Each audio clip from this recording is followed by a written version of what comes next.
Profitons de ce dernier flash info de l'année pour nous projeter en 2018 et découvrir les 7 nouveautés plus ou moins merveilleuses dans l'univers de l'immobilier.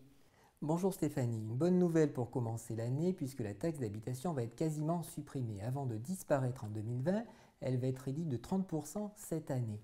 Pour en profiter, donc, les ménages ne devront pas disposer d'un revenu fiscal de référence supérieur à 27 000 € pour une personne seule et 43 000 € pour un couple.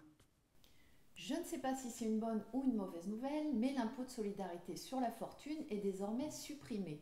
Alors, il est évidemment remplacé par l'IFI, l'impôt sur la fortune immobilière. Donc, si vous disposez d'un patrimoine supérieur à 1,3 million d'euros, vous serez désormais assujetti à cet impôt.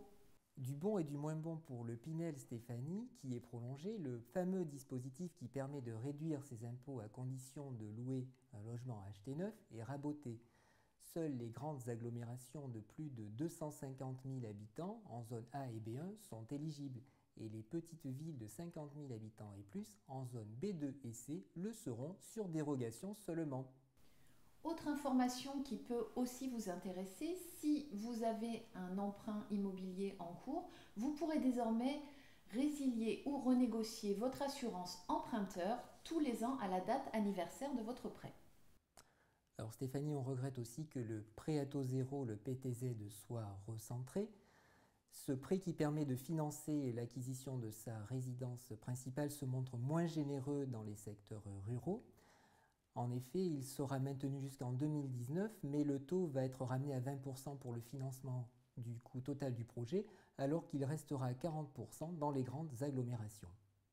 Autre information à suivre de près, si vous êtes propriétaire et que vous donnez en location un meublé touristique, désormais vous aurez obligation de vous enregistrer auprès de votre commune. Ceci pour vérifier que vous ne louez pas plus de 120 nuitées par an. Cette disposition est effective déjà à Paris.